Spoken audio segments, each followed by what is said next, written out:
Alhamdulillahirabbil alamin. Segala puji dan syukur kita panjatkan kehadirat Allah Subhanahu wa taala, yang mana dengan izinnya jualah kita bisa berkumpul kembali seperti minggu-minggu yang biasanya untuk menjalankan atau mengadakan acara rutinan kita membaca Maulid Simtul Duror, rangkuman daripada Al-Habib Ali bin Muhammad bin Husain Al-Habsyi. Semoga beliau selalu ada di hati kita. Tak lupa pula salawat dan salam kita haturkan kepada junjungan kita Nabi besar Muhammad sallallahu alaihi wasallam, yang mana karena beliaulah Allah Subhanahu wa taala selalu memberikan kepada kita limpahan hidayah, kemudahan, maghfirah, dan segala macam rizki yang tidak terduga datangnya. Dan pada malam hari ini sekali lagi kita bersyukur kehadirat Allah Subhanahu wa taala, yang mana tanpa disangka dan tanpa diduga kita kedatangan seorang habaib yang kebetulan beliau tinggal di Samarinda, tapi beliau sering kesini. Cuma karena ada COVID kemarin beliau jadi jarang datang. Biasanya sebulan sekali beliau ada di Majelis Safinatul Muhibbin, asuhan daripada Bapak Haji Iskandar. Beliau adalah Al-Habib Ali Alwi bin Hamid Barakbah. Semoga beliau panjang umur, sehat, sehingga beliau bisa istiqomah datang setiap bulan ke majelis-majelis yang ada di Sangatta. Tak lupa pula yang kita hormati Habib para habaib, khusus Al-Habib Fauzal bin Saleh Al-Khairib, yang selalu aktif di bidang keagamaan, khususnya majelis. Beliau ini adalah Ketua Majelis Rasulullah Kabupaten Kutai Timur, dan kita doakan kepada mereka, kepada beliau supaya beliau panjang umur, disihatkan badan, dikabulkan hajat beliau, baik hajat dunia maupun hajat ukhrawi. Dan tak lupa pula kepada para guru-guru yang hadir pada malam ini, wabil khusus guru kita bersama orang tua kita yang selalu mengasuh kita, yang selalu membimbing kita, yaitu kepada Guru Abdul Ghaffar. Semoga beliau selalu istiqomah membimbing kita, menuntun kita. Semoga beliau selalu sehat, dimurahkan rezeki, dipanjangkan umur beliau, amin ya rabbal alamin. Dan juga kepada seluruh hadirin maupun hadirat yang ada di dapur sana, semoga kita pada malam hari ini diberkahi Allah oleh Allah Subhanahu wa taala, diberikan syafaat oleh Rasulullah sallallahu alaihi wasallam di akhirat kelak, dan kita tidak akan pergi meninggalkan tempat ini pada malam hari ini kecuali kita diampuni oleh Allah Subhanahu wa taala dan diberikan syafaat dalam kehidupan sehari-hari kita oleh Rasulullah sallallahu alaihi wasallam. Untuk mempersingkat waktu, kita mohonkan kepada Al-Habib Alwi bin Hamid Barakbah untuk bisa menyampaikan sedikit tausiah beliau yang sudah lama sekali kita rindukan. Kepada Al-Habib, waktu dan tempat kami persilakan. Allahumma sholli ala sayyidina Muhammad. Bismillahirrahmanirrahim. Assalamualaikum warahmatullahi wabarakatuh. Alhamdulillah, wassalatu wassalamu ala sayyidina Rasulillah, sayyidina wa maulana Muhammad bin Abdullah, wa ala alihi wa ashabihi wa man wala. Subhanaka la ilma lana illa ma 'allamtana innaka antal alimul hakim. Rabbi shrah li sadri wa yassir li amri wahlul 'uqdatam min lisani yafqahu qawli. Rabbi zidna ilman warzuqna fahman wa'tina hikman birahmatika ya akramal akramin wa ya arhamar rahimin ya rabbal alamin. Amma ba'd. yang sama kita muliakan, sama kita hormati para habaib. Alhamdulillah ada di tengah-tengah kita Al-Habib Fauzan Al-Khairi, Habib Sulaiman Al-Aidrus, dan para habaib yang lainnya, juga ayahanda kita, orang tua kita, murabbi kita, guru mulia kita, yaitu Guru Ghafar. Mudah-mudahan Allah Subhanahu wa taala senantiasa berikan usia panjang dalam keadaan sehat wal afiat, istiqomah, senantiasa selalu membimbing kita untuk mengenal Allah, mencintai Allah, mengenal Nabi Muhammad, serta mencintai Nabi Muhammad di dunia hingga akhirat. Amin ya rabbal alamin. Hadirin yang dirahmati oleh Allah Subhanahu wa taala, untuk mengambil keberkahan pada malam hari ini, sebenarnya Al-Faqir hadir di sini bukan untuk berbicara, tetapi untuk mencari berkah. Daripada di Sangatta tidak ada majelis, ya, kurang berkah kalau hadir di suatu daerah kita nggak hadir majelis. Maka saya tadi bilang sama Pak Iskandar, ada majelis nggak malam ini? Ada. Di mana? Di tempatnya Guru Ghafar. Ya, Bismillah kita ke sana. Ingin duduk hadir mendengarkan nasihat beliau, tapi diberikan kesempatan untuk berbicara. Nah, saya tidak mau memutus kajian kita minggu demi minggu, karena keistiqomahan itu penting. Ya, al-istiqomah khairum min alfil karamah. Ada orang punya 1000 karomah, ada orang punya 1000 kehebatan. Dia bisa terbang, dia bisa berjalan di atas air, dia bisa kebal, dia bisa mendatangkan uang, berbagai macam cara dia bisa lakukan, tapi itu semuanya akan kalah serta sirna dengan orang yang istiqomah. Dia istiqomah di dalam satu amalan. Maka dikatakan apa? Sebaik-baiknya khairul amal, sebaik-baiknya amal apa? Aqwaluha, yang sedikit. Sedikit, tapi apa? Khairul amal adwamuha, sebaik-baiknya amal itu yang senantiasa, wa in galla, walaupun sedikit. Senantiasa diamalkan walaupun sedikit, itu baik amal. Tapi sejelek-jeleknya amal, banyak enggak adwam, enggak senantiasa, putus-putus. Hari ini ngamalin, besok enggak, 1 bulan enggak. Kadang-kadang nafsu syaitania membisikkan kita, kau baca selawat sekian puluh ribu kali, kau baca selawat sekian puluh ribu kali satu hari. Setelah itu wala dia tidak ada lagi selawat, dia nggak ada lagi pegang tasbih, dia nggak ada lagi ingat sama Allah Subhanahu wa taala. Maka itu adalah amalan yang terjelek di sisi Allah Subhanahu wa taala. Walaupun satu hari kita hanya baca selawat 100 kali, tetapi kita tidak pernah tinggalkan selawat di sepanjang hari kita, maka orang yang demikian inilah orang yang afdol amalannya di sisi Allah Subhanahu wa taala. Sebagaimana yang telah digambarkan oleh Sayyidina Syekh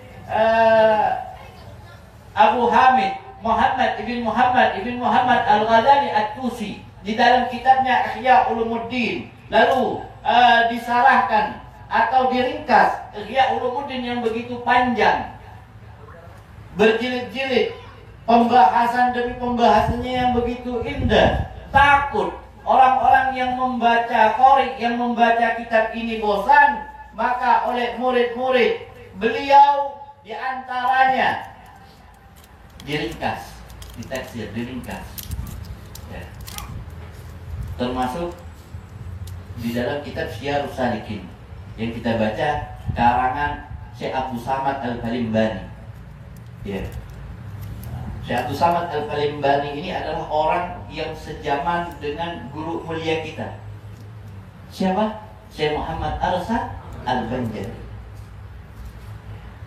Yang mana keseluruhannya orang yang memiliki sanad, ikatan yang kuat dengan Syekh Abdul Karim As-Sammani, dengan Syekh Yasin Al-Faddani, seorang ulama besar yang ada di kota suci Makkah Al-Mukarramah. Maka mereka memiliki ketauhidan dan ketasawufan yang tinggi serta murni di sisi Allah Subhanahu wa taala. Termasuk Syekh Muhammad An-Nafis. Syekh Muhammad An-Nafis itu sejaman dengan Syekh Abdul Samad Al-Balimbani, dengan Syekh Muhammad Arsyad Al-Banjari. Bagaimana karangan beliau? Durun Nafis, kitab yang begitu tinggi, kitab yang begitu indah, mengajarkan kita mengenal jiwa kita, siapa kita, dan menafikan nafsu kita sehingga betul-betul kita menjadi Abdullah, hambanya Allah Subhanahu wa Ta'ala. Kitab Ihya Ulumuddin ada 4 jilid. Sebagaimana dikatakan Yasin Galbul Quran. Yasin itu adalah jantungnya Al-Quran. Jadi di setiap kitab ada jantungnya. Di setiap kitab ada intinya. Di setiap kitab ada induknya. Yang mana tatkala kita membaca inti daripada kitab tersebut, kita telah mendapatkan rahasia keseluruhan kitab. Wa Galbul Ihya Ulumuddin, ulama mengatakan Galbul Quran Yasin, wa Galbul Ihya Ulumuddin fi Adaibil Galb. Jantungnya Ihya Ulumuddin yang dibahas oleh Al-Imam Al-Ghazali, maka jantung inti daripada kitab Ihya Ulumuddin, pembahasan Imam Al-Ghazali menjelaskan tentang Ajaibul Galb, keajaiban-keajaiban yang ada di dalam hatinya manusia. Yang mana kalau kita buka di juz 3 daripada kitab Ihya Ulumuddin, itu diawali dengan Rub'ul Muhlikat. Ada 4 kehancuran manusia kalau manusia tidak betul-betul memperhatikan apa yang ada di dalamnya, maka manusia akan hancur. Pertama kali di antara Rub'ul Muhlikat itu, Imam Al-Ghazali membahasnya, memberitahukan kepada kita terlebih dahulu tentang Ajaibul Galb. Bagaimana keajaiban hatinya seorang manusia, bagaimana keajaiban hati yang ada di dalam diri manusia, sehingga kita mengenal hati kita mengetahui hati kita. Di minggu yang lalu bagaimana Al-Imam Al-Ghazali secara detail membagi hati menjadi 2 bagian. Dan disambung setelah Imam Al-Ghazali memperkenalkan kita mana hati Rabbani, mana hati al-insani, qalbul insani, mana hati insan, yang mana hati insan ini dimiliki oleh seluruh makhluk. Jangankan manusia, hewan pun ada, katanya Imam Al-Ghazali. Jangankan manusia, kalau kita menyatakan bahwa latifatul qalbi, latifah hati ini berada di bawah daripada susu kiri kita 2 jari, ayam juga ada, katanya Imam Al-Ghazali. Ayam juga ada. Dan itu pembahasan atibah, itu pembahasan kedokteran.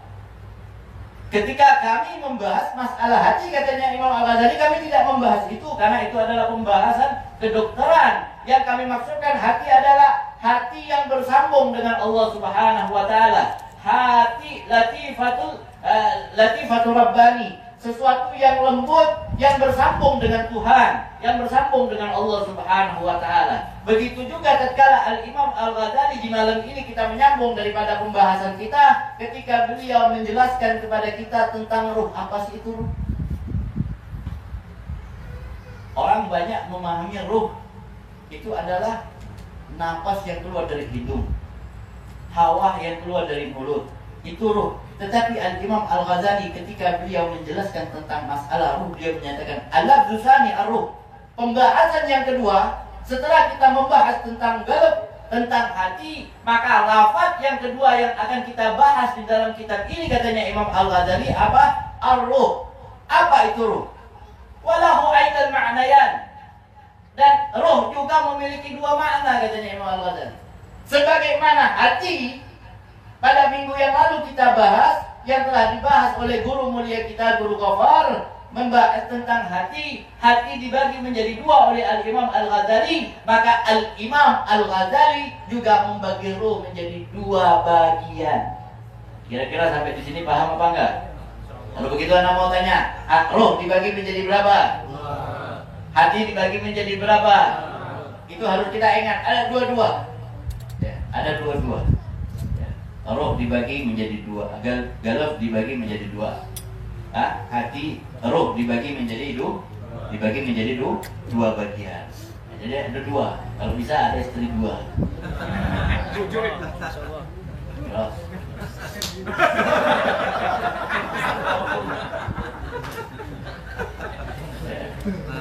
2. Makanya di sini dikatakan al-lafzu tsani ar-ruh. Lafaz yang kedua, pembahasan yang yang kedua yang akan kita bahas setelah pembahasan yang berikutnya, al-lafzul awal al-galaf. Lafzul awal al-galaf sudah dijelaskan. Dan kita tidak perlu ulang.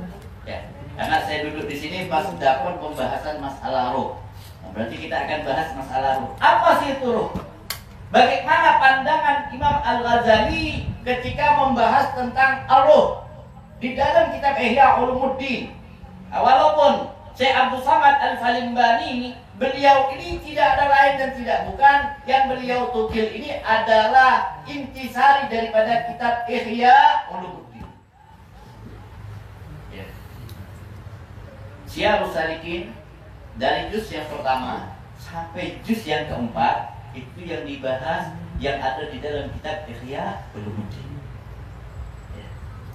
Yang mana ini dijelaskan, dirangkum, dijilid sedemikian rupa oleh Syekh Fahmi Zamzami Al-Makki. Nah, ya. Maka ini cetakannya Syekh Fahmi. Ya. Masya Allah, beliau memang cinta dengan Al-Imam Al-Ghazali. Kita punya aslaf, para habaib di zaman dahulu, beliau mengatakan, saya mau tahu ulama su dengan ulama khair, ulama dunia wa ulama akhirah. Beda antara ulama dunia dengan ulama akhirat. Bagaimana bedanya? Bedanya mudah. Katanya para habaib. Apa? Membedakan antara ulama dunia dengan ulama akhirat, bagaimana kecintaannya kepada Imam Al-Ghazali. Kalau dia cinta dengan Imam Al-Ghazali, kalau dia cinta dengan kitab-kitabnya Imam Al-Ghazali, berarti yakinilah ini ulama al-akhirah. Ini ulama dunia. Ini bukan ulama dunia ini. Ini bukan ulama amplop. Zaman sekarang banyak ulama wa ma'adalah kama amplop. Yang penting amplop. Mau sesat, mau salah, mau zalim, mau fasik, nggak peduli. Yang penting saya dapat amplop. Agama mau dilecehkan, agama mau dipermainkan, agama mau dirusak, Indonesia mau dihancurkan, nggak peduli. Nggak ada urusan sama saya. Yang penting proposal saya cair. Nah, ini jadi ulama penjilat. Zaman sekarang banyak ulama-ulama penjilat. Ya. Kalau sama pejabat seperti Tuhan, ulama menuhankan pejabat, goblok. Kata orang Banjar, bungol bintambu. Kalau lawan pejabat, tunduk-tunduk gitu ya. Kalau duduk di depan pejabat, ulama duduk depan pejabat tunduk-tunduk, bungol benar itu namanya. Gak usah. Ya. Jadilah ulama-ulamaul akhirah. Ulama yang tidak mempedulikan pejabat. Kalau dia zalim maka ditegur, disalahkan. Ya. Jangan jadi penjilat. Ini tanda katanya ulama. Kalau lihat Imam Al-Ghazali kalau sudah membahas masalah jihad di juz yang kedua, di dalam kitab Ihya Ulumuddin di juz yang kedua, masya Allah, ketika membahas amar ma'ruf nahi munkar jelas detail Imam Al-Ghazali menjelaskan, tapi kita nggak bahas karena udah lewat. Ya, udah lewat pembahasannya. Ini juz yang ketiga nih. Di dalam kitab Syiarus Salikin juga ini juz yang ketiga, jilid yang ketiga. Kita bahas masalah malam ini adalah masalah roh. An-nafsani, lafaz yang kedua, ar-ruh, yaitu pembahasan tentang roh. Walahu aidan ma'nayain. Roh terbagi menjadi berapa? Roh terbagi menjadi berapa? Dua. Catat. Nanti kalau hadir majelis harus dicatat. Roh terbagi menjadi dua. Jangan di majelis tahu besok ditanya roh terbagi menjadi berapa. Bengak-bengok. Kalau murid Habib lempar pakai gagang mekin, ya, tongkat mekin. Jangan hadir lagi ke majelis. Makanya majelis anak itu lebih sedikit daripada majelis guru Ghaffar ini. Kenapa? Karena gurunya galak. Mahing. Apa itu mahing? Seleka mabebu. Ahaduhuma, dari dua makna, dari dua arti ruh itu, ahaduhuma, salah satu artinya ialah ar-ruh. Nah, perhatikan. Ar-ruh. Apa ini ruh? Ketika Al-Imam Al-Ghazali ingin membahas masalah ruh, maka Imam Al-Ghazali menyatakan apa? Ahaduhuma. Tadi saya sudah nyatakan bahwa ruh ini mempunyai dua makna. Ruh mempunyai dua makna. Ahaduhuma, salah satu makna daripada ruh yang akan saya bahas di sini ialah ar-ruh. Ruh itu artinya tabi'iyah. Tabi'i adalah tabiat. Kalau di sini dinyatakan at-tabi'iyu, tabiatnya manusia, perangainya manusia, yang mana dengan itulah manusia melakukan segala sesuatu aktivitasnya. Tanpa ruh tersebut manusia nggak bisa apa-apa.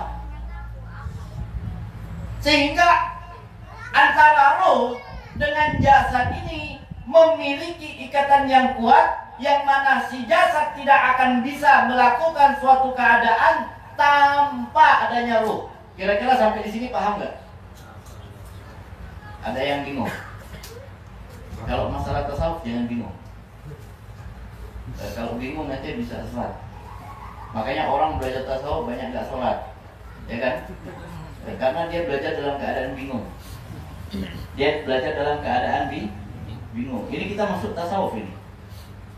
Ini masuk ke tasawuf. Ya. Sampai nanti sampai setengah daripada juz 4 itu Imam Al-Ghazali membicarakan tentang Ruhul Mukhlikat. Nanti akan dibahas dengan Ruhul Munziyat setelah Ruhul Mukhlikat. Ya. Jadi jangan pernah bingung, belajar jangan bingung. Nggak paham Habib, tunjuk tangan. Ya. Itu belajar seperti itu, jangan bingung. Habib bahas apa tadi? Anda jelasin sekali lagi. Ar-ruh. Apa itu ruh? Ruh dikatakan oleh Al-Imam Al-Ghazali di sini ar-ruh at-tabi'iyu. Tabi'i. Apa tabi'i? Adalah tabiatnya manusia, yang mana dengan ruh tersebutlah manusia bisa mengeluarkan karakter kepribadiannya. Contoh, mayat bisa nggak mengeluarkan karakter kepribadiannya? Mayat bisa nggak berbicara? Mayat bisa nggak melihat? Mayat bisa nggak mendengar? Kenapa kok nggak bisa? Karena sudah nggak ada ruh. Sehingga tidak ada lagi tabiatnya mayat ini. Apa tabiatnya mayat? Nggak ada. Tabiatnya mayat sudah nggak ada. Kenapa? Karena roh yang mengikat jasadnya sudah keluar dari tubuhnya. Sudah keluar dari tubuhnya. Sehingga ketika roh yang dianggap mengendalikan tubuh ini sudah keluar dari tubuh, maka manusia tidak akan pernah lagi memiliki kekuatan. Ketika manusia tidak memiliki kekuatan, maka di saat itulah manusia tidak lagi memiliki tabiat, memiliki pekerjaan, memiliki sifat. Maka sifatnya hanya dinyatakan mayyit. Sifatnya dinyatakan apa? Mayyit. Setelah menjadi mayit karena tidak ada guna dan manfaat, akhirnya dikubur. Tapi kalau ada roh, siapa yang mau kubur? Nah, Habib Sulaiman yang kuburan merah-merah, ngamuk ya? Mau marah? Ngamuk, tabiatnya datang sudah. Tabiat al-insani. Hah? Tabiat al-insan? Wah, duhanon. Nah, ini disifatkan oleh Al-Imam Al-Ghazali. Roh ini sifatnya seperti apa? Ad-duhan, seperti asap. Asap itu maksudnya apa? Ente hembusin. Ibaratnya ente ngerokok. Hisap, keluar asap kan? Duhan, keluarnya duhan. Manba'uhu darul aswad. Manba'uhu, yang mana dia ini berada di tempat damul aswad dan yang pekat. Apa algan? Ya. Fi tajwi fi hadzal lahm as-sanubari, berada di lerung hati yang terdalam. Nah begini. Ini hati. Gambaran hati. Kalau ente ente apa namanya pernah menyembelih ayam, lalu ente siangi ayam itu, siang seret, siang, ente ambil hatinya, ambil hati ayam, dulu, ambil hati ayam, dilihat. Hati ayam itu kan seperti lempeng, hati itu seperti lem, tapi jangan salah, jangan salah. Di tengah-tengahnya ada bolongan, ya enggak? Di tengah-tengah hati ada bolongan. Mana manba'ur roh? Di mana tempatnya roh? Di situ katanya Imam Ghazali. Roh at-tabi'u itu berada di situ. Sehingga yang dikuasai oleh roh adalah hati kita ini. Kenapa kok roh ini menguasai hati bukan menguasai jasad? Karena jasad mengikuti apa yang telah ditentukan oleh hati, sebagaimana dijelaskan oleh Al-Imam Al-Ghazali pada pembahasan yang telah lalu. Paham nggak? Mana manba'uhu? Tempatnya hati ini di mana? Damul aswar. Tempatnya roh ini, katanya Imam Al-Ghazali, tempatnya, wadahnya roh ini di dalam damul aswad fi tajwif hadhihi lam. Ada damul aswad, darah merah, yaitu hati tadi. Damul aswad hati tadi. Fi hadhihi lam, fi hadzal lahm as-sanubari. Di hati sanubari tersebut, ya, di situ. Paham nggak kira-kira? Paham nggak kira-kira? Ada bolongnya. Itu tempatnya manba'uhu. Tempatnya roh, tempatnya roh. Di situ tempatnya. Di mana tempatnya roh? Tempatnya roh di mana? Di hidung. Tempatnya roh di mana? Dijelaskan sama Imam Al-Ghazali, manba'uhu damul aswad fi tajwid, fi tajwid. Makanya bukan fi damul aswad, katanya Imam Al-Ghazali. Damul aswad, ada darah beku yang merah, yang hitam. Hati itu kan kalau dilihat hitam kan? Hati merah apa hitam? Damul aswad. Karena begitu merah, begitu merahnya. Ada perempuan kalau kita membahas masalah haid, di dalam fikih kalau kita membahas masalah haid, maka darah wanita yang paling kuat, haidnya yang paling kuat itu damul aswad, darah hitam.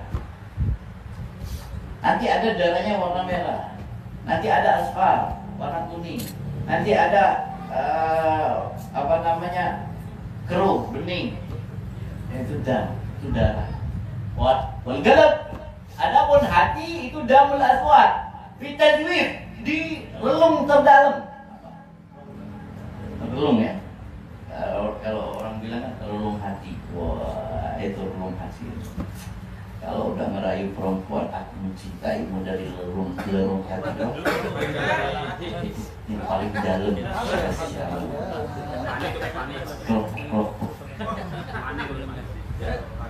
Rijal. Belum ada buktinya. Ya kalau Masya Allah, ngerayu malam-malam tapi nggak kawin.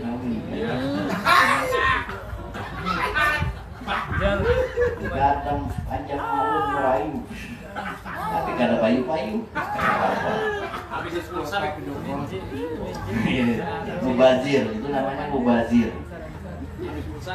Mubazir, makanya apa? Islam itu nggak senang mubazir. Kalau udah ada pasangan kawin, jangan nanti bulan ini kelamaan. Datang malaikat Israel dicabut, onan.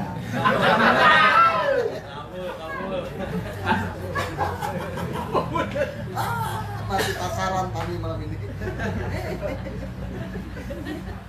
Saya guru pokok ya.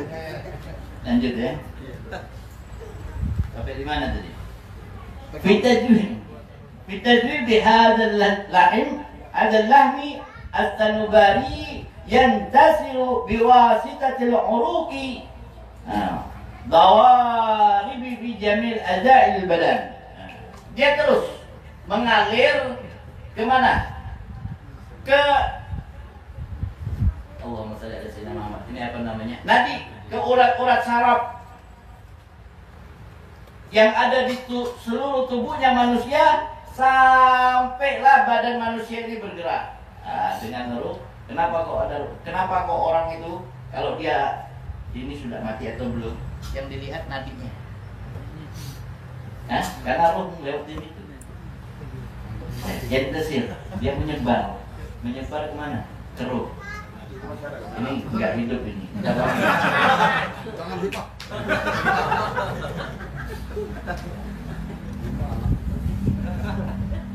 Ya kan? Iya. Mana air ini? Aduh.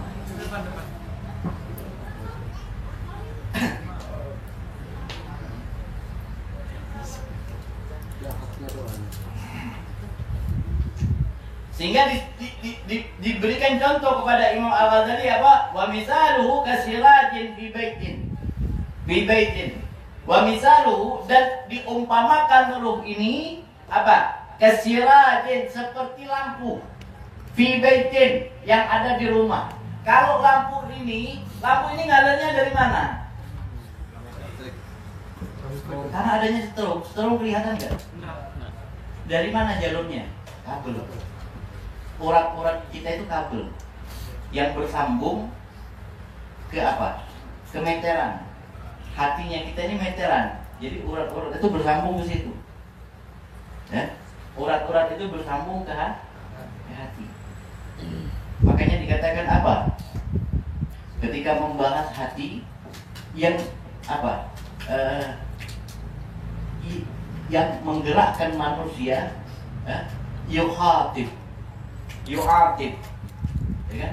Dia ini yang diajak bicara sama Allah. Dia yang dilaknat oleh Allah Subhanahu wa taala. Hati juga yang dipuji oleh Allah. Dicontohkan apa? Seperti pengembara yang mengembarai ternakannya. Seperti alat yang dikerjakan oleh tuannya. Pulpen. Digambarkan hati seperti itu. Digambarkan hati seperti itu. Ya. Maksudnya apa? Hati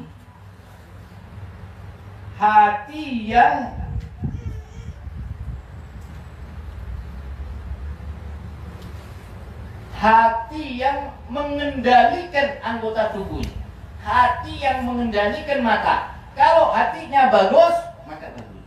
Nah, sehingga yang mengendalikan roh itu hati. Yang mengendalikan lampu itu kilometer. Ente punya kabel, punya urat, tapi nggak punya kilometer. Bisa hidup. Maka kilometer tubuh manusia itu adalah al-qalb, adalah hati. Kalau hatinya hidup dengan keimanan, dengan cinta kepada Allah, dengan cinta kepada Rasulullah, maka hatinya akan senantiasa bercahaya, mengeluarkan cahaya, memancarkan setrum di tempat-tempat yang di situ diridhoi oleh Allah dan Rasulnya. Kalau enggak. Ada indah ini kalau Adzaibul Qalb ini pembahasannya panjang. Ini baru satu makna. Kita dulu belajar sama kita punya guru-guru. Ketika membahas masalah Adzaibul Qalb, pembahasannya begitu panjang. Pembahasannya begitu. Mukadimahnya saja indah Adzaibul Qalb. Mukadimahnya saja sudah. Kalau kita betul-betul meresapi pembahasan Imam Al-Ghazali di dalam membahas Muqaddimah Adzaibul Qalb, kita udah jadi orang wali sudah. Kalau diamalkan jadi wali. Karena kita hanya sekedar mendengar dan belum mengamalkan, ya kita jadi walu.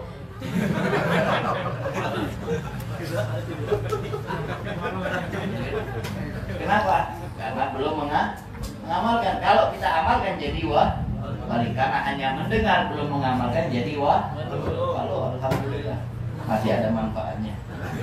Ya kalau sayur.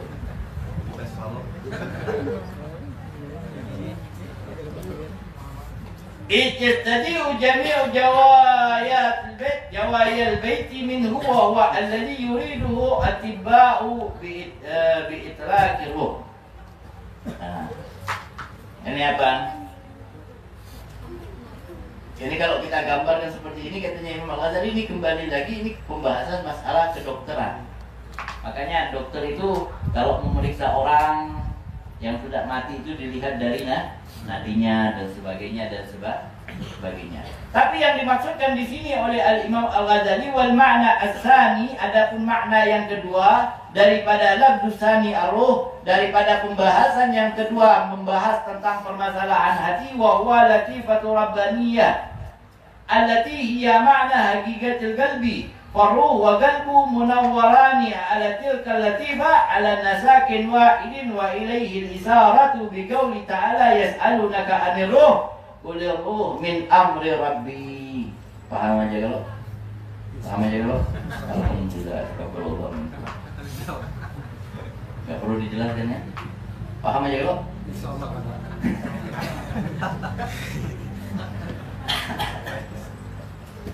Paham aja kalau? Paham.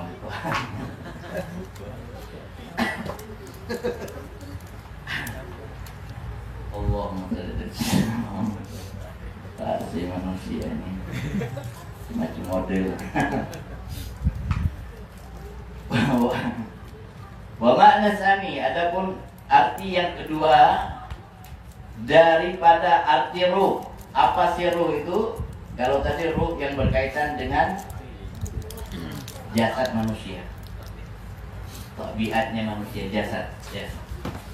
Berkaitan dengan tangan, berkaitan dengan nadi, berkaitan dengan mata. Ada orang stroke. Kenapa orang stroke? Karena ruh sebagian tubuhnya dicabut, sehingga sebagian urat tubuhnya tidak mengalir ruh di situ. Bukan darah nggak ada pengaruhnya. Ya. Karena darah itu juga mengalir, adanya tekanan ruh. Ya. Kenapa orang tua itu mudah terserang jantung? Karena nafasnya orang tua lebih lemah daripada nafasnya anak muda. Padahal kalau penyakit jantung tidak mesti orang tua. Kalau orang tua nafasnya masih sehat dan kuat, makanya untuk memperkuat nafas itu ada zikrun nafas. Yes. Maka kalau kita bernasib, tahu gak ada nasib? Nah? Allah, Allah, Allah, Hah? Allah itu kalau di dalam tarekat as-samaniyah itu namanya zikrun nafas. Ya, bukan hanya Allah, itu aja. Allah. Allahnya itu ditarik. Ahnya dikeluarkan dari mulut. Allah. Allah. Allah. Allah. Ente dengar pembahasannya guru kumpul, ketika seseorang itu sudah fana di dalam tarekat samani, dia akan berganti. Zikir nafasnya menjadi kalau dicepatkan seperti itu. Kalau dicepatkan seperti ini, paham nggak gitu? Ini ke dalam ini masih anak-anak kecil. Bahasnya jam 2 malam. Pakai kain kuning. Cicak nggak boleh dengar. Kita bahas cicak nggak boleh dengar. Jadi bagaimana kalau cicak nggak boleh dengar? Dia bisik-bisik. Kalau bisik-bisiknya masih didengarin cicak, dikecilin. Kira-kira ada nggak ilmu yang seperti itu? Apakah ada murmul gitu? Ya kalau mungkin cicak malam-malam guring. Perasaan anak cicak itu guringnya siang. Kalau malam nggak ada guring cicak. Makanya cicak itu kalau merayap malam, yang dia cari nyamuk. Ya kan, cicak di dinding diam merayap, datang seekor nyamuk, kadang datang seekor semut, kadang. Kenapa? Karena menandakan cicak malam kadang guringan. Jadi kalau ada orang yang mengajarkan tasawuf di tengah malam, berpada ikan kalau hendak tempat aku belajar tengah malam lah.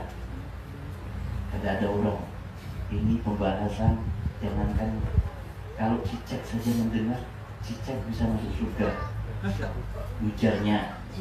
Ujar kata guru Stambuk nih, ya. Kata guru Stambuk. Ujarnya.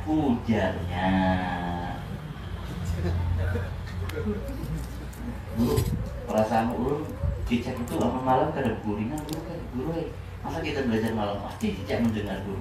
Nah, bingung gitu jawabnya. Jadi kayak apa guru? Isu karena guru dah.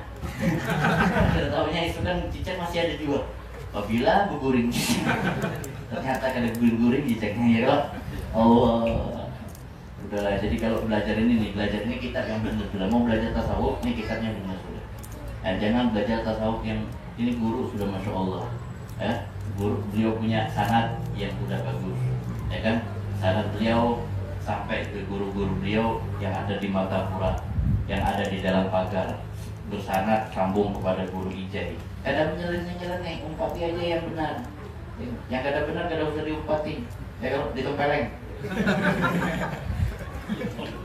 Kami ini berguruan pengumuman pang, balik selesai. Tidak ada salahnya. Pahala. Bahaya.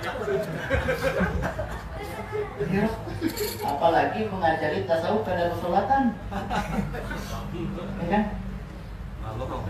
Apalagi warung sudah punya. Ada orang lain warung lagi bunyinya. Ya. Bunyi Pak, itu kan bahasa Kutai ya, bukan bahasa Banjar. Bunyinya.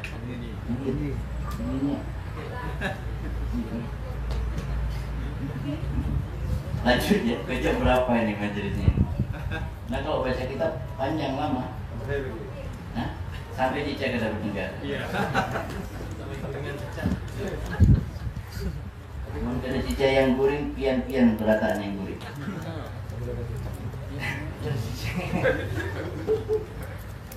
Oh, ada nggak yang kayak gitu ngajarin di sini? Di Jakarta ada nggak yang kayak gitu? Hah? Ada? Hah? Nanti bohong nih kalau bilang nggak ada.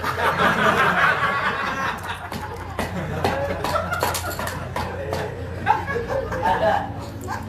Kita datengin malam ini. Jangan banyak-banyak.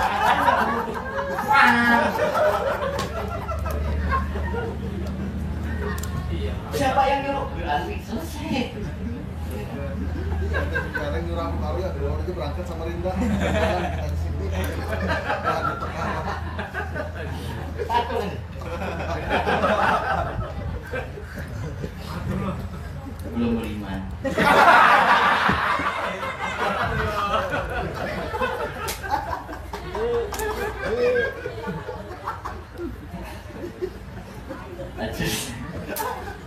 Lanjut ya. Sampai di mana tadi? Sampai belum beriman.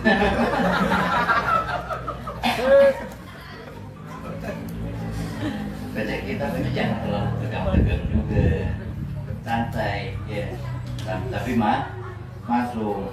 Kadang orang tegang-tegang masuknya beda, ya kan? Wa ma'na tsani huwa al-latifatu rabbaniyah. Adapun ruh daripada makna yang kedua ialah yang dimaksudkan ruh latifatu rabbani, yaitu latifah rabbani, sama seperti galuh. Makanya kalau dikatakan anak mau bahas masalah hati, bukan hati yang berada di bawah susu kiri dua jari, bukan katanya Imam Al-Ghazali. Tapi di makna sani ada makna yang kedua masalah hati. Begitu juga tentang ruh. Ketika mau membahas masalah ruh ada makna yang kedua. Apa? Latifah. Sesuatu yang halus, latif, yang lembut, yang tidak ada yang tahu illallah. Ruh ini pada hakikatnya yang hanya tahu ruh itu Allah Subhanahu wa taala. Ribuan ulama menjelaskan tentang ruh, mereka berbeda penafsiran tentang ruh. Banyak. Ada yang sefulan mengatakan ruh itu ini, fulan lagi mengatakan ruh itu ini, fulan lagi mengatakan ruh itu ini. Kata Imam Al-Ghazali apa? Latifatu Rabbani allati hiya ma'na hakikatul qalbi, yang mana ketika kita mau membahas masalah latifat masalah roh di makna yang kedua, maka kita akan merujuk kepada latifatul qalbi hakiki. Bagaimana hati? Karena tempatnya roh di mana tadi? Tempatnya roh di mana? Yang mengetahui hati manusia siapa? Allah. Yang bersambung dengan Allah di anggota tubuh manusia siapa? Hati. Bagaimana keadaan hati? Yang tahu hanya Allah Subhanahu wa ta'ala. Faruh wa qalbu munawwarani. Maka oleh karena itu katanya Imam Al-Ghazali, antara roh dan hati kedua-duanya akan memberikan cahaya di dalam kehidupan manusia di dalam diri manusia ala tilkal latifah, terhadap latifah tersebut ala nasakil wahid, yang mana ala nasakil wahid, dia ini menjadi satu kesatuan yang tidak akan pernah bisa dipisah. Ya, kalau mau dikatakan hati itu ya roh, roh itu ya secara halusnya hati adalah tempatnya roh, dan roh adalah sesuatu yang dikeluarkan dari hati. Sampai di sini kira-kira paham apa enggak? Paham. Paham apa enggak?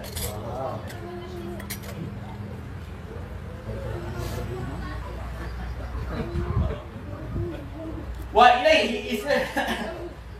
ilaihi isaratun biqaulillah ta'ala. Nah, oleh sebab inilah ada satu isyarat yang telah digambarkan di dalam Al-Quran, sebagaimana Allah Subhanahu wa ta'ala berfirman, memberitahukan kepada Nabi Muhammad, yas'alunaka anir ruh. Muhammad, orang-orang kafir itu bertanya kepada engkau tentang ar-ruh. Apa itu ruh? Kul, katakan kepada dia, ar-ruh min amri rabbi. Kau bertanya masalah ruh, bukan ruh yang di makna pertama, bukan. Dia bertanya kepada Nabi Muhammad tentang ruh di makna asani, di makna yang kedua. Makna yang kedua. Maka Allah katakan, katakan ar-ruh. Sesungguhnya ruh itu min amri rabbi, itu urusan Allah. Yang tahu ruhnya manusia, yang tahu nafasnya manusia, sebagaimana yang tahu hatinya manusia adalah Allah.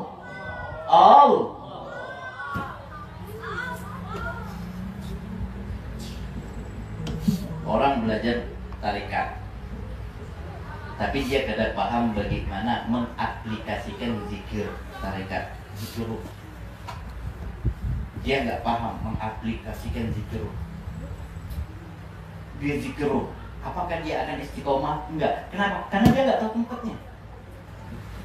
Ente mau nyimpan sesuatu nggak tahu tempatnya, ente bingung. Akhirnya ini kitab kadang-kadang ente simpan di atas meja, kadang-kadang ente simpan di atas lemari, kadang-kadang ente simpan di bawah TV, kadang-kadang ente simpan di atas ranjang ente, kadang-kadang ente simpan di berbagai macam tempat. Kenapa? Karena engkau tidak memahami tempatnya. Tapi kalau kau tahu ini tempatnya kitab adalah di lemari kitab, kau tidak akan pernah menyimpan ini kitab di bawah TV atau di atas lemari. Pasti kau akan buka pintu lemari dan akan memasukkan itu. Karena orang tidak paham di mana letaknya zikir ruh, hingga akhirnya ketika dia mempelajari tarekat untuk memasuk kepada bidang tasawuf, dijelaskan kepada gurunya, kau ini punya napas, pernah nggak zikir napas? Zikir napas apa? Allah, Allah. Ujung-ujungnya dia stres. Tarik Allah. Malam-malam hendak guring ya bro. Ada guring-guring, susah napasnya. Hari ini dia zikir, besok udah nggak zikir lagi. Napasnya udah zikir. Kenapa? Karena tempatnya dia nggak tahu.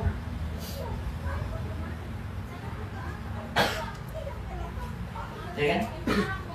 Tempatnya dia nggak tahu. Makanya ulama-ulama tarekat itu untuk mempermudah muridnya, cuma ente zikir aja tarekat. Allah.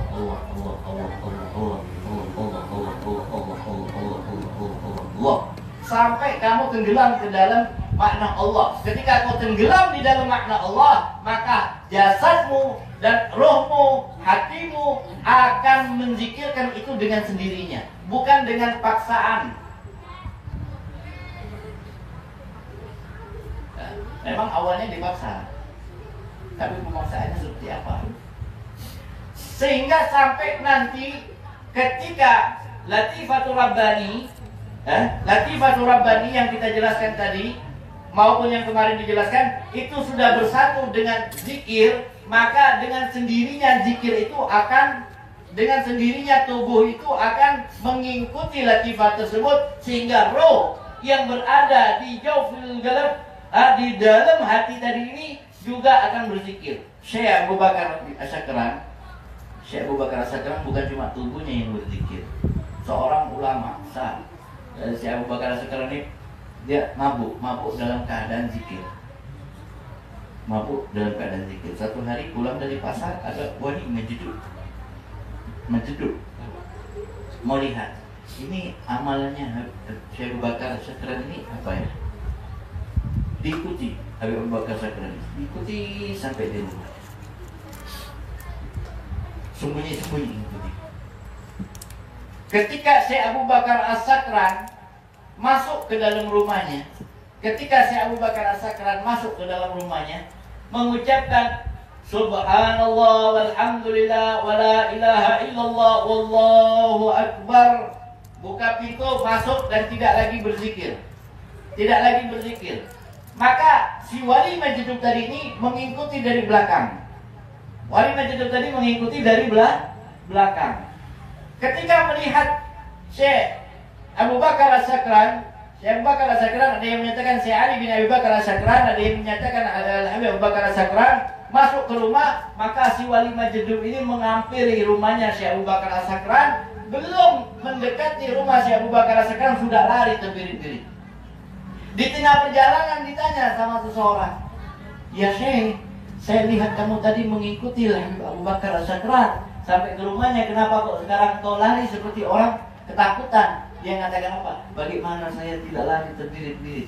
Ketika saya mendekati rumah Syekh Abu Bakar As-Sakran, saya dengar, jangankan dirinya, pagar rumahnya, rumput yang ada di luar pagar rumahnya, semuanya berzikir dengan mengucapkan Subhanallah walhamdulillah wala ilaha illallah wallahu akbar."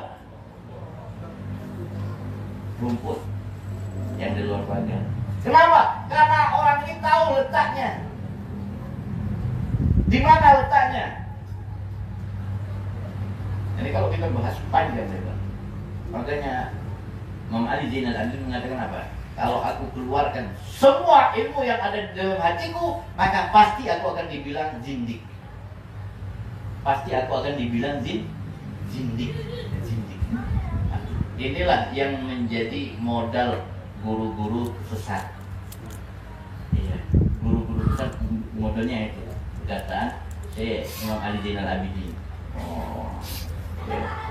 Ini amun dikeluarkan lawan orang syariat tidak tahu apa. Ini baru kulit, aku ini udah isi bungol benar. Pikir pokoknya malam ini kita malam bungol lah, tambah. Lah, secara logika, ente ini mau makan pisang, bisa lah ente ini tidak ngupas kulit, bisa nggak? Ini yang kita kupas ini masalah roh, masalah galau. Nanti masalah yang ketiganya akan dibahas lagi, masalah nafas. Bahas nafas. Nafas anak nggak bahas, anak cukup bahas masalah roh. Belum lagi nanti bahas masalah jasad. Yang keempatnya galau roh, bahas masalah nafas. Minggu depan bahas masalah nafas. Bagaimana nafas? Ini katanya saya punya guru Habib Alwi bin Ali Sahibul Maulid, yang orang Maulid Simtuduro, cucunya ini fikih, ini fikhul akbar. Ini yang kita bahas ini adalah membahas fikih besar. Fikih besar itu masuk tasawuf. Tasawuf itu fikih, berarti itu masih kulit. Itu masih kulit. Sedalam-dalam apapun pembahasan kulit. Terus isinya apa? Isinya yang diamalin, bukan dipandirin. Amun masih dipandirakan, itu kulit jadinya. Ya kalau paham nggak? Kalau masih diucapkan itu kulit. Kalau ente udah berdiam-diaman aja, ada tamu, saling menatap aja, gak ada bandit lagi. Bingung kamunya. Di sana. Ya terus kumpul, datang orang dealer. Hah? Sidin baru beli nukar oto anyar, oto banjar oto mobil. Hah? Nukar mobil yang anyar. Mercedes nggak salah waktu itu. Mercedes apa BMW? Nyawa. Karena kalau bahasa apa namanya Martapura itu pian itu nyawa, benar. Ya. Bahasa Indonesianya, kamu ini mau saya bayar pakai rupiah apa pakai dolar? Hah? Ya. Keluar dari jubah beliau, dibilang pakai rupiah aja guru. Ada usah, aku bayar pakai dolar aja lah. Nah, nih, uang dolar bayar. Enggak beranjak dari tempat duduknya, enggak masuk ke kamar, duduk di situ pakai jubah, pakai baju kaos, bayar mobil anyar. Nah, itu bujur. Kalau hanya berpandir waluh, andiran Masya Allah tuh tinggi-tingginya, seolah-olah dia sudah sampai kepada Tuhan. Tapi masih miskin, masih melarat. Aduh, parah lu. Ya. Jadi sekarang bisa diumpat orang yang kayak itu ya. Sekali lagi katakan jangan diikuti. Itu pandir mahal. Hah? Kesa mahal. Iya kan? Nggak usah. Ini sudah. Ini ente kalau bisa setiap malam Sabtu beli ini kitab Syiarus Salikin ini, pesan sama Guru Ghafar. Pesan. Kalau nggak ada di sini, pesan di Martapura. Biar Guru Ghafar yang pesanin. Beli, simpan di rumah. Simpan. Habib punya Syiarus Salikin ini ada 3. Setiap orang datang, Habib nggak pernah tawar dan nggak pernah tolak. Habib ada Syiarus Salikin, ada padahal sudah punya. Ada bapak berkah lagi. Kenapa berkah? Pian nyimpan aja berkah. Habib udah kada tahu bacanya. Simpan, karena insya Allah anak pian bisa baca. Amin ya Allah. Iya. Jadi siap nggak nukar ini? Ya. Habib mau tanya, yang mau tukar tunjuk tangan. Yang mau beli, tunjuk tangan. Yang mau beli, saya tunjuk tangan. Niat dulu yang mau beli, berapa orang? 1, 2, 3, 4, 5. Udah, ya sudah dibawa. Nah nanti dihitung dah, ente hitung sendiri. Nanti ngomong sama Guru Ghafar, pesan sama Guru Ghafar, ini kitab beli. Ini ada kitab bahasa Indonesianya sekarang sudah ada. Yang bahasa Indonesianya juga sudah. Kok Habib tahu? Anak punya. Anu itu bayangin. Bahasa Arabnya anak punya. Bahasa Arab Melayunya anak bu. Anak bisa nggak bahasa Habib kalau bahasa Arab Melayu? Makanya tadi Habib nggak ngertiin di Arab Melayunya karena Habib kurang pas kalau bahasa Arab Melayu. Ya ngertiin pakai bahasa Arabnya. Karena Habib baca Arab Melayu itu harus mutola'ah. Ini dadakan. Tidak mungkin anak mutola'ah dulu. Ete bengak bengong kan? Ya sudah, karena bisa bahasa Arabnya atau arti bahasa Arabnya ya, terjemahkan bahasa Arabnya. Arab Melayunya ada, Indonesianya juga ada. Ya, jadi yang penting ini, sama jangan pernah di rumah ketinggalan kitab Al-Azkar. Ulama mengatakan saking pentingnya kitab Al-Azkar ini, baik udar istar azkar. Kau jual kau punya rumah, nggak punya duit, jual kau punya azkar murah, 70.000. Ini mungkin berapa? Berapa nih guru? 100 lah. Tidak tahu lah 100 mungkin. Paling mahalnya 200 lah. Paling mahal 200 mungkin ya. Nah Habib nggak, karena orang ngantar, ya Habib julung-julung aja ya loh. Nah ulama tuh bilang apa? Ente nggak punya duit nih, ente jual ente punya rumah, beli kitab Azkar. Azkar karangannya Imam An-Nawawi. Ente nggak tahu, ente simpan aja berkah. Ente simpan aja berkah. Ente bayangin aja, kita Azkar itu kitabnya Ahlus Sunnah. Wahabi aja pakai Azkar. Ya. Wahabi pelajari Azkar. Saking berkahnya karangan Imam An-Nawawi. Ya. Jadi itu, kalau ada uang, beli kitab Azkar, simpan aja di rumah. Gak bisa baca, anak doakan. Ente gak bisa baca, anak ente bisa baca. Anak ente gak bisa baca, cucu ente bisa baca. Kalau masih gak bisa baca, yakin keturunan ente 10 keturunan, bukan 7 keturunan, 100 keturunan jadi orang alim, insya Allah. Begini yang dapat saya sampaikan, kurang lebihnya mohon maaf. Assalamualaikum warahmatullahi wabarakatuh.